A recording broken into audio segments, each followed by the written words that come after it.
Bonjour. Alors, vous la reconnaissez, c'est la chambre pour mon ado que j'ai aménagée dans ma dernière vidéo. Je pensais avoir tout terminé, mon ado aussi, sauf qu'à l'utilisation, on s'est aperçu que ça n'allait pas du tout. Effectivement, cette porte derrière moi, elle est opaque, mais elle laisse passer la lumière. Donc mon ado, qui normalement devrait dormir jusqu'à midi, se réveille avec le lever du jour parce que derrière, il y a le salon qui lui n'est pas fermé avec des volets et donc la lumière arrive jusqu'à mon ado ici et le réveille à 7 h du matin, dimanche compris. On va essayer donc de remédier à cette grande difficulté avec l'installation d'une tringle à rideau. Donc cette tringle à rideau va tenir des rideaux occultants. Les rideaux occultants sont lourds généralement, donc il va falloir faire tenir la tringle en 3 points. Un point de fixation à chaque extrémité et un point de fixation au milieu. On va apprendre aujourd'hui à installer une tringle à rideau. Allez, on s'y jette. La première chose à savoir, la première dimension à connaître quand on veut installer un tube pour un rideau, une tringle à rideau, appelez ça comme vous voulez, c'est la dimension totale de l'ouverture. Moi, dans mon cas, de ce côté jusqu'à l'autre côté, j'ai 2,50 m. Il faudra donc que j'achète une tringle de plus de 2,50 m. J'ai été à Castorama et j'en ai acheté une noire de diamètre 28 mm de 3 mètres de long. 3 mètres de long, c'est trop long. Il va falloir que je la recoupe. On va calculer maintenant à quelle dimension je dois recouper ma tringle à rideau. Et c'est ici que ça va se passer. On ne peut pas se contenter de couper le tube à la dimension de l'ouverture. Il faut le faire dépasser. On rajoute combien? C'est ce qu'on va voir tout de suite. Mon attache ici doit être positionnée au-dessus de l'ouverture. Et elle doit être positionnée également en retrait de l'ouverture. Le rideau va arriver jusqu'à la fixation. Il va être bloqué par la fixation. Donc il faut que mon rideau dépasse de l'ouverture. Moi, je vais le faire dépasser de 10 cm. Donc ma fixation ici doit être décalée de 10 cm. Par ici. Et le tube que je vous ai montré tout à l'heure ne va pas arriver exactement au milieu de ma fixation. Je vais le faire dépasser. Dans mon cas, je vais le faire dépasser de 2 cm. Donc, avec toutes ces dimensions, je vais pouvoir calculer la longueur finale de mon tube. 2,50 m de l'autre côté jusque là. 10 cm de ce côté, mais aussi de l'autre côté. Donc ça fait 20 cm à rajouter. 2,50 m plus 20 cm, ça fait 2,70 m. Et on rajoute encore 2 cm de ce côté et 2 cm de l'autre côté. Donc 4 cm. Ça nous fait 2,74 m. Pour faire un compte rond, pour que ce soit facile, je vais prendre 2,75 m. Je vais couper ça, je vais vous montrer comment je fais. Je commence à repérer la longueur à laquelle je veux couper. On a dit tout à l'heure dans la chambre 2,75 m. Donc là, je trace. Feutre.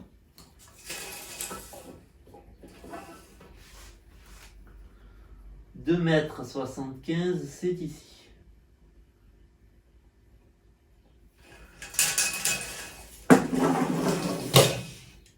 Pour couper ce tube, il y a plusieurs solutions. On peut le couper à main nue, mais si on n'a pas la bonne technique, ça peut faire mal. Donc 2 autres solutions s'offrent à vous. Première solution, la disqueuse.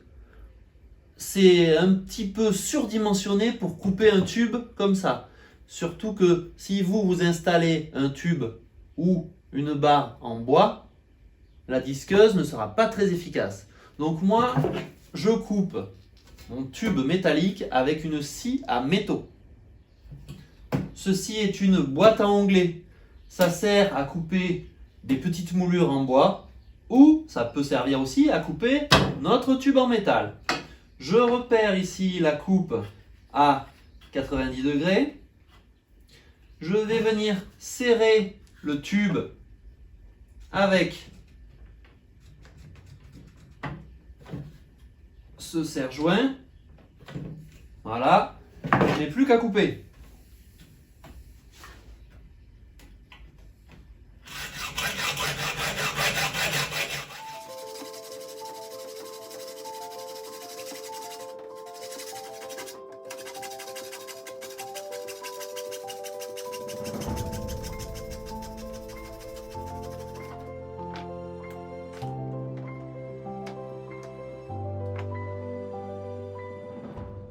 Donc voici mon tube une fois coupé. On voit qu'il y a plusieurs bavures. Là et aussi ici. D'ailleurs c'est très coupant. On le sent bien au doigt. Donc je vais passer un coup de papier vert. Si les bavures sont trop importantes, un coup de lime à métaux. Si vous n'avez pas un tube mais une barre en bois, un coup de papier vert sera suffisant pour enlever les petits éclats de bois.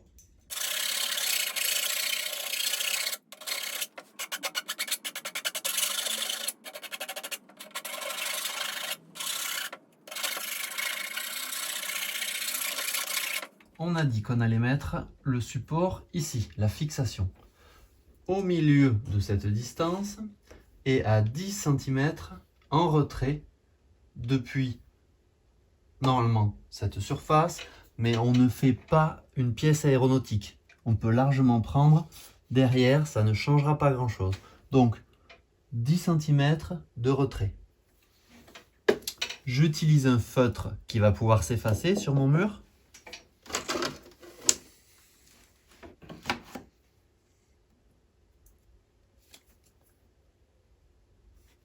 Là.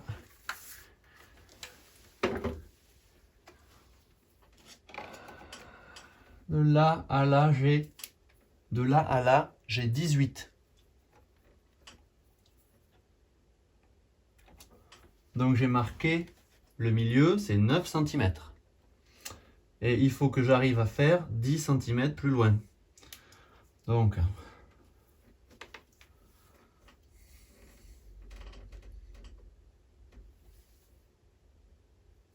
je repère 10 cm, et pour que ce soit bien orienté, il faut que je le repère aussi dans ce sens-là.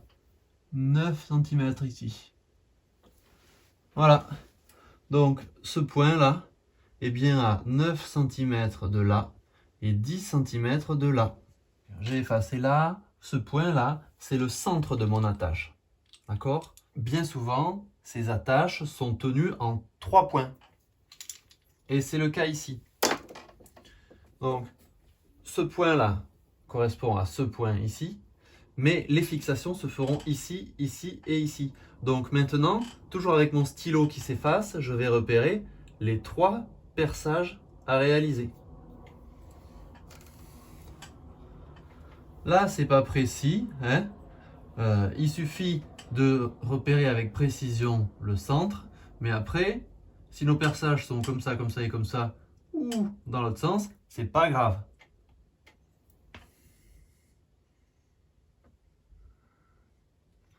Voilà. Là, je suis positionné le centre de ma pièce avec le point que j'ai repéré.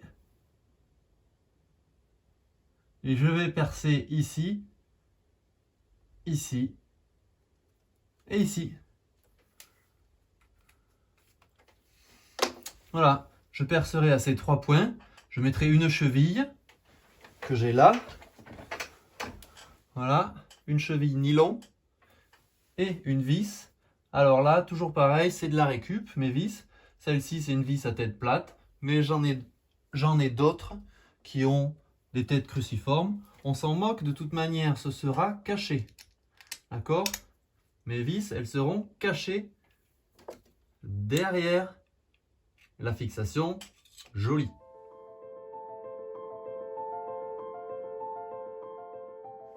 Alors pour percer, il faut bien sûr la perceuse, le foret béton. J'ai fait une vidéo sur les différents forets. Et le foret du diamètre qui correspondra à la cheville. Ok, moi c'est une cheville de 6, foret diamètre 6. J'utilise toujours l'aspirateur pour éviter de mettre des poussières partout. Et on perce. Attention au bruit.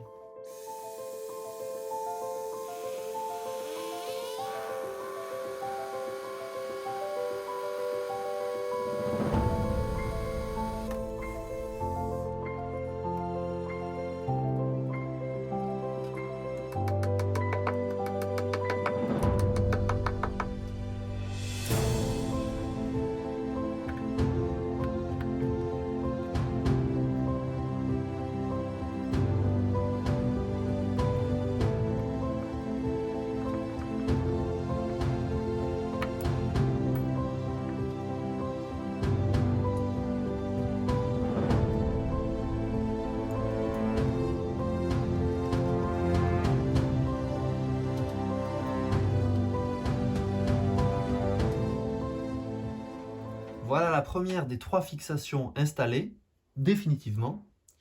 Je vais faire pareil de l'autre côté, complètement de l'autre côté, et je vous reprends pour terminer l'installation. De l'autre côté, c'est exactement pareil. Je repère le point central, je perce mes 3 points de fixation, et je fixe ma fixation. Bon, j'ai installé ma barre. J'ai fixé la deuxième fixation de l'autre côté comme je vous l'ai indiqué. Maintenant, j'ai installé ma barre. Il est temps de voir si j'ai fait des bêtises, on va rester poli, ou pas. Avec le niveau, je vérifie si ma barre est de niveau. Ben là, c'est parfait. La bulle est pile entre les 2 traits, donc ma barre est bien de niveau. Maintenant, si je n'installe pas d'autres fixation, la 3e fixation, comme je vous avais dit, voilà ce qui va se passer. Vous voyez, la barre, elle va fléchir. Et encore là, je ne tire pas fort dessus. Donc avec 2 rideaux lourds, hop, on va avoir une barre en flexion et beaucoup plus d'effort sur mes fixations à chaque extrémité. Donc pour éviter ça, comme de toute manière, il va y avoir 2 rideaux qui s'ouvriront chacun de son côté, je vais mettre au milieu une 3e fixation. Comme ça, je serai sûr que rien ne va jamais s'arracher. Pour la fixation du centre, j'ai à repérer le centre. La moitié de 250, ça fait 125.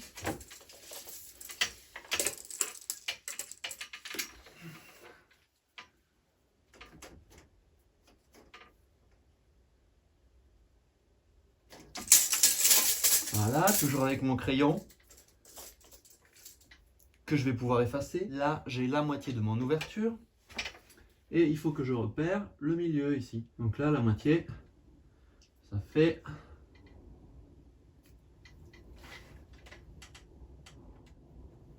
Voilà. Bon, maintenant, il me reste à faire croiser ce trait qui est la moitié de la porte et ce trait qui est la moitié de cette distance pour trouver l'intersection des deux qui sera l'emplacement de la dernière des 3 fixations. Alors avec une équerre, je vais pouvoir faire la jonction des deux. Voilà. Surtout travailler avec un feutre que vous pourrez effacer.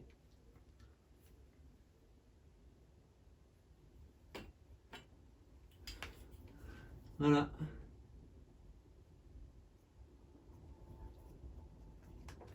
C'est bon. Alors on a fait le plus dur, il suffit de réutiliser la pièce pour marquer l'emplacement des 3 perçages et ainsi de suite, comme tout à l'heure je vous ai montré pour la fixation de ce côté.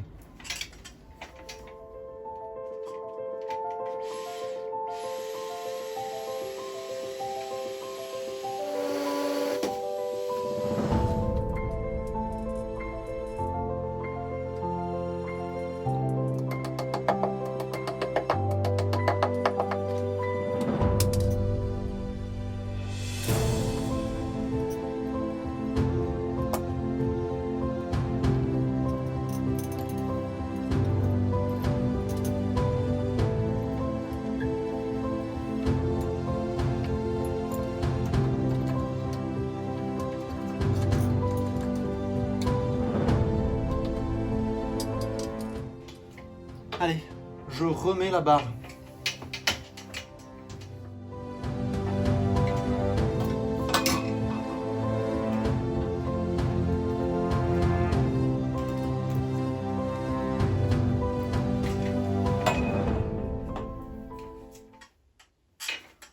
Je suis toujours parfait. C'est prêt pour mettre les rideaux. Voilà, ça en est fini pour la fixation de cette tringle à rideaux. J'espère avoir été assez clair et précis. N'hésitez pas à me poser des questions dans les commentaires si j'avais oublié un détail. Bien sûr, maintenant il existe plusieurs sortes de tringles à rideaux, plusieurs sortes de tubes, il y a plusieurs diamètres, il y a plusieurs fixations possibles, mais le raisonnement reste le même. On repère l'endroit où on va fixer les supports extrêmes, à droite et à gauche, et s'il y a besoin d'un support central, on le fait en dernier. On vérifie bien à chaque fois avec le niveau, comme vous m'avez vu faire, pour voir si la tringle est pas bancale. Et si vous respectez ces règles-là, vous allez y arriver. Allez, bon courage pour vos bricolages. À bientôt.